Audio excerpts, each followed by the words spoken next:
ચાલો બાળકો, આજે આપણે ગણિતમાં પ્રકરણ 9માં પાર્ટ 2 જોશું. પેજ નંબર 96 ઉપર તમને પોઈન્ટ આપેલો છે, અડધા કાગળમાંથી બનેલા ઘણા બધા આકાર.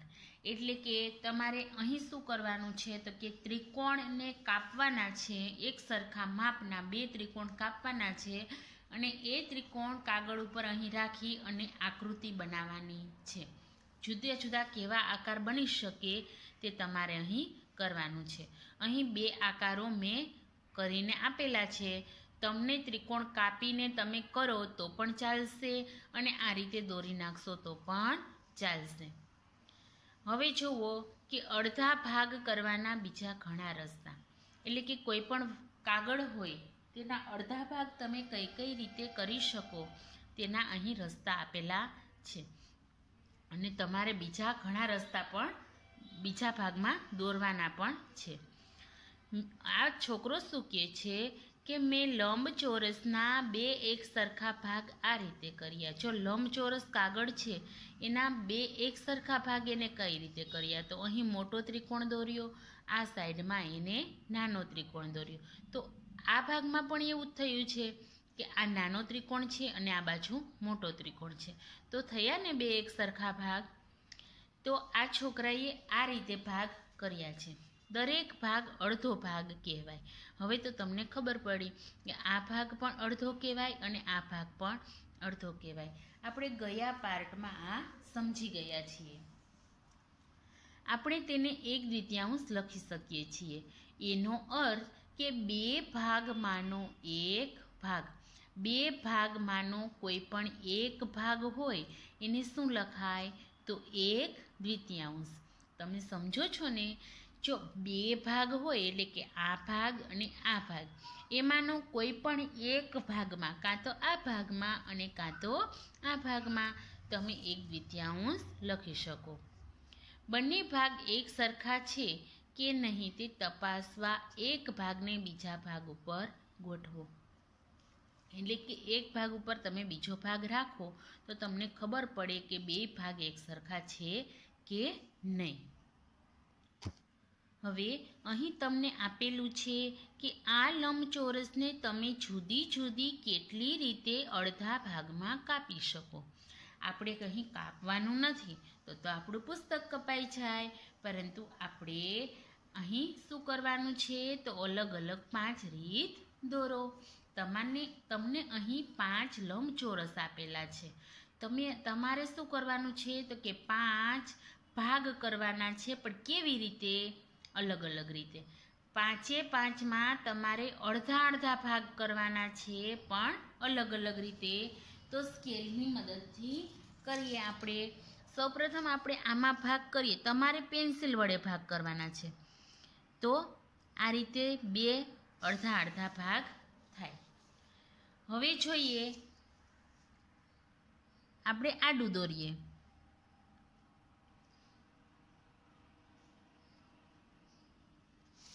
તો આ ભાગ પણ બંને ભાગ અડધા અડધા થયા કહેવાય. હવે કઈ રીતે આપણે અડધા કરીશું તો આપણે ત્રાસી સ્કેલ રાખીને ખૂણેથી ખૂણે સુધી લઈશું. તો આ રીતે બંને ભાગ કેવા થયા તો અડધા અડધા. હવે આપણે આ ખૂણેથી આ ખૂણે લીધું, એવી જ રીતે આ ખૂણેથી આ ખૂણે પણ થઈ શકે ને. તો આપણે આ રીતે સ્કેલ રાખીને ભાગ કરીશું.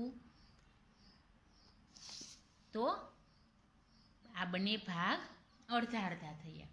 હવે આપણે અડધા અડધા ભાગ કઈ રીતે કરીશું તો વિચારો.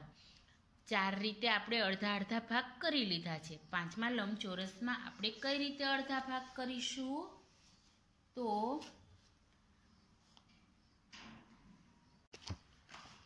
તો અહીંથી લઈ અને અહીં સુધી દોરતા આ રીતે બંને અડધા અડધા ભાગ થશે. તે એક સમાન છે કે નહીં તે તમે ચકાસી શકો. આ એક સમાન ભાગ છે કે નહીં તે સ્કેલ દ્વારા કે બીજી કોઈ પણ રીતે તમે ચકાસી શકો છો. હવે છે ચોથો ભાગ કરવાની ઘણી રીતો. હવે આ છોકરો શું કહે છે કે મેં આ રીતે 4 ભાગ કર્યા અને દરેક ભાગ એ ચોથો ભાગ છે. જો આ એક જે આપેલો છે કાગળ એને આ રીતે 4 ભાગ કર્યા. જો અહીંથી આમ લઈ અને આ રીતે 1 2 3 અને 4 ભાગ કર્યા, જેને હું 1/4 લખી શકું. એટલે દરેક ભાગ છે એ કેટલામો ભાગ છે? તો 1/4 ભાગ. તેનો અર્થ શું થાય?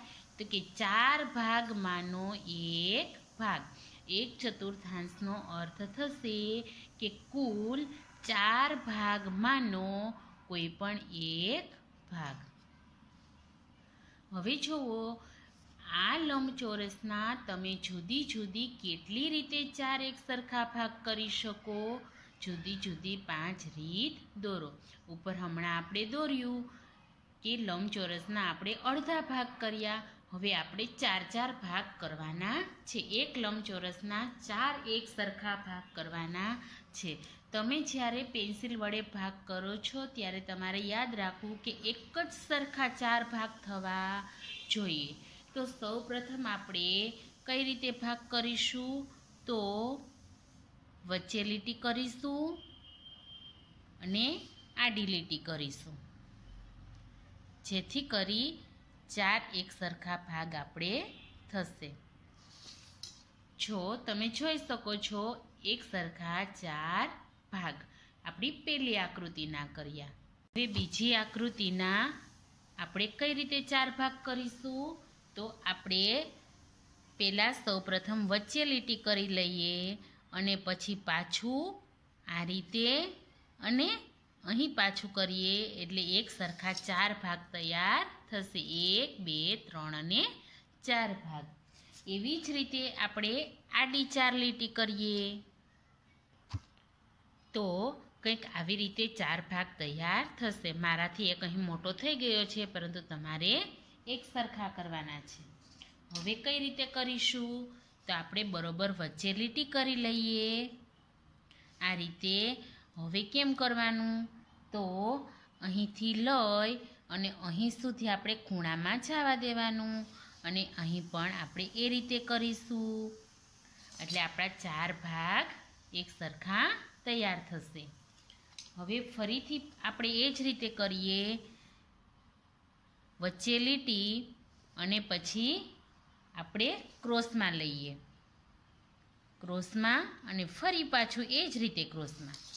તો તમે જોઈ શકો છો આ રીતે પણ 4 ભાગ એક સરખા તૈયાર થઈ શકે.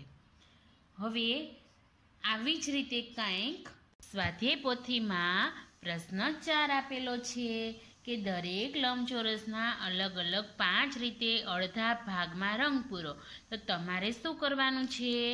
5 પહેલાં અડધા ભાગ કરી લે, 5 આકૃતિમાં અડધા અડધા ભાગ કરી લેવાના છે. અહીં પાઠ્યપુસ્તકમાં આપેલ મુજબ સ્વાધ્યાય પોથીમાં અડધા ભાગ તમારે અહીં કરી લેવાના છે અને પછી એમાં અડધા ભાગમાં તમારે માત્ર ને માત્ર અડધા ભાગમાં તમારે રંગ પૂરવાનો રહેશે. હવે જોઈએ પ્રશ્ન અહીં આપેલો છે 5મો કે દરેક લંબચોરસમાં અલગ અલગ રીતે 1/4 ભાગમાં રંગ પૂરો. તો તમારે શું કરવાનું છે? પાઠ્યપુસ્તકમાં હમણાં જ મેં સમજાવ્યું એ રીતે અહીં તમને 4 ભાગ કરતા શીખવા. તો તમારે આપેલી આકૃતિમાં 5મા પ્રશ્નમાં જે આકૃતિ આપેલી છે તેમાં તમારે એ જ રીતે 4 ભાગ કરવાના છે અને 1/4 ભાગમાં તો હવે તો તમને બધાને આવડે જ, 1/4 ભાગમાં તમારે રંગ પૂરવાનો છે. એટલે માત્ર ને માત્ર 4 ભાગ કરો, એમાંના એક ભાગમાં જ રંગ પૂરવાનો રહેશે. આ પ્રવૃત્તિ તમારે હાથે કરવાની છે. ફરીથી સમજાવું, સ્વાધ્યાય પોથીમાં તમારે આ બંને પ્રશ્ન આ પ્રશ્ન ચોથો છે, આ પ્રશ્ન 5મો છે. તમારે આ રીતે આકૃતિઓમાં ભાગ કરી લેવાના છે અને ચોથા પ્રશ્નમાં અહીંના એક જ ભાગમાં રંગ પૂરવાના, કોઈ પણ એક ભાગમાં જ રંગ પૂરવાના છે. અને 5મા પ્રશ્નમાં આ રીતે તમે આકૃતિઓ કરી લો, પછી તમારે શું કરવાનું કે કોઈ પણ એક ભાગમાં જ રંગ પૂરવાનો રહેશે. કોઈ પણ એક ભાગમાં તમારે કલર પૂરી નાખવાનો. હવે પ્રશ્ન 6 સ્વાધ્યાય પોથીમાં છે અડધી આકૃતિઓમાં રંગ પૂરો. એટલે કે તમને જેટલી આકૃતિઓ આપેલી હોય એની અડધી સંખ્યામાં તમારે કલર પૂરવાના છે. તમે ઉદાહરણમાં જોયો તો અહીં આકૃતિઓ કેટલી છે તો કે 1 2 3 4 5 6 7 અને 8. 8ના અડધા કેટલા થશે તો 4 થશે. તો 1 2 3 અને 4 કોઈ પણ 4 આકૃતિઓમાં એને રંગ પૂર્યા છે. તો આપણે અહીં પહેલાં રાઉન્ડ ગણી લઈએ તો કેટલા છે 1 2 3 4 5 6 7 8 9 10 11 12 13 14 15 16 17 ને 18. તો 18ના અડધા કેટલા થશે તો 9. તો તમારે 9 રાઉન્ડમાં કલર પૂરવાનો છે. તમને મનપસંદ કોઈ પણ કલર તમે પૂરી શકો છો. 3 પછી 4 પછી 5 6 7 8 અને 9. આ રીતે પૂરો કોઈ પણ 9 રાઉન્ડમાં તમારે કલર પૂરવાનો છે. હવે ફૂલની સંખ્યા ગણીએ તો કેટલી છે 1 2 3 4 5 6 7 8 9 અને 10. 10ના અડધા કેટલા થશે તો 5 થશે. તો આપણે કોઈ પણ 5 ફૂલમાં આપણે રંગ પૂરીશું. કોઈ પણ 5 ફૂલમાં રંગ પૂરી લેવાના છે. રંગ તમને મનપસંદ પૂરવાના. 1 અહીં 2 પછી 3 પછી 4 અને 5. તમે એક લાઈનમાં 5 ફૂલમાં રંગ પૂરો તો પણ ચાલશે. હવે જુઓ 7મો પ્રશ્ન. 1/4 આકૃતિઓમાં રંગ પૂરો. 1/4 એટલે ખબર હવે તમને તો ખબર જ છે કે ચોથા ભાગની આકૃતિ. અહીં 4 આકૃતિઓ આપેલી હોય તો એમાંની એક જ આકૃતિઓમાં રંગ પૂરવાનો. તો આપણે પહેલામાં રંગ પૂરીશું. એ જ રીતે અહીં આપેલા છે 8 પાંદડી. 1 2 3 4 5 6 7 ને 8. 8નો ચોથો ભાગ કેટલો થશે તો 2. તો કોઈ પણ 2માં તમે રંગ પૂરી શકો છો.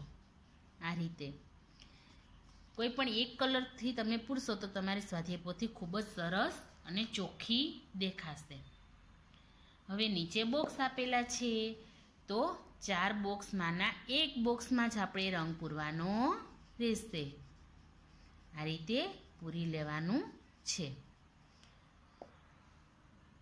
હવે પ્રશ્ન 8 જુઓ. લીટીથી આકૃતિઓના 2 સરખા ભાગ પાડો. એટલે કે તમારે લીટી કરી અને આકૃતિના 2 એક સરખા ભાગ પાડી લેવાના છે. જો પેલું પક્ષી છે તો પક્ષીના આપણે 2 એક સરખા ભાગ કઈ રીતે પાડીશું તો બરોબર ચાંચથી લઈ અને આ રીતે આપણે લીટી કરી દઈશું. એટલે જેથી કરી 2 એક સરખા એના ભાગ પડી જાય.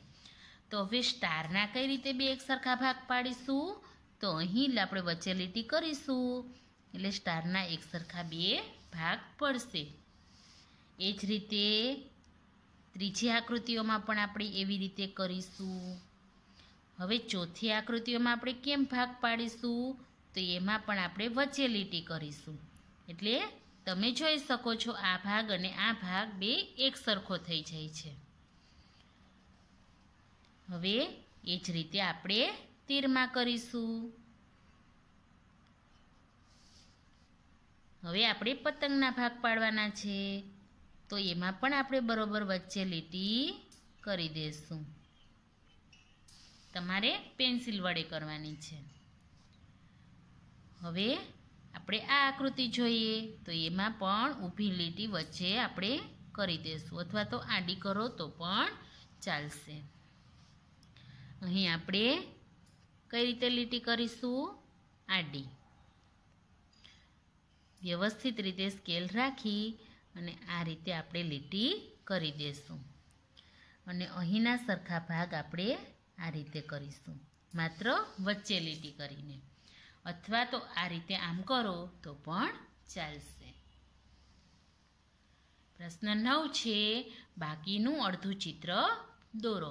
એટલે કે તમને અહીં જે ચિત્ર આપેલું છે એની સામેની સાઈડ એના જેવું જ બીજું ચિત્ર આટલું આપેલું છે એટલું જ બીજું દોરશો એટલે તમારું ચિત્ર આખું કમ્પ્લીટ પૂર્ણ થઈ જશે.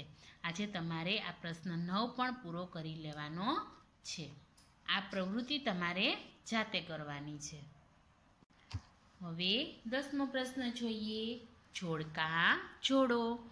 જો અહીં આપને આકૃતિઓ આપેલી છે અને એમાં અડધા ભાગમાં, અહીં 1/4 ભાગમાં, અહીં આખા ભાગમાં અને અહીં 3 ભાગમાં આપણને આચ્છાદિત કરેલો ભાગ આપેલો છે.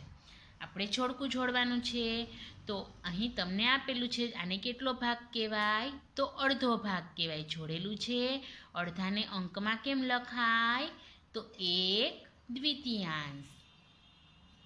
બીજું જોવો ચિત્ર તો એમાં માત્ર એક જ ભાગ આચ્છાદિત છે. તો એને આપણે શબ્દમાં શું કહેશું? આ કેટલામો ભાગ છે? તો 1/4. હવે 1/4 અંકમાં ક્યાં લખેલા છે? તો ડીએ. તો આપણે તેને પણ તેની સાથે આ રીતે તીર કરી અને જોડી દેશું. હવે 3જા નંબરનો ચિત્ર જોવો તો પૂરો ભાગ છે. કેવો છે? પૂરો. તો આપણે તેની સાથે એને જોડીશું. પૂરા ભાગને આપણે અંકમાં લખીશું 4/4. એવી જ રીતે અહીં 3 ભાગ આચ્છાદિત કરેલા છે તો આવશે એ 3/4. જેને અંકમાં કઈ રીતે લખાશે? તો 3/4. તો બાળમિત્રો, આજે તમે આટલું સમજી ગયા સરસ રીતે. આ બધું યાદ રાખવાનું છે જેથી કરી આગળના પાઠમાં તમને સરસ રીતે આખું પ્રકરણ સમજાઈ જાય.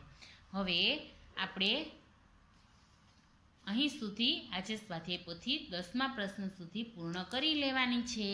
આ સિવાય પાઠ્યપુસ્તકમાં પેજ નંબર 97 ઉપર અને 96 ઉપર જે મેં સમજાવ્યું છે તે પણ કમ્પ્લીટ પૂર્ણ કરી લેવાનું રહેશે.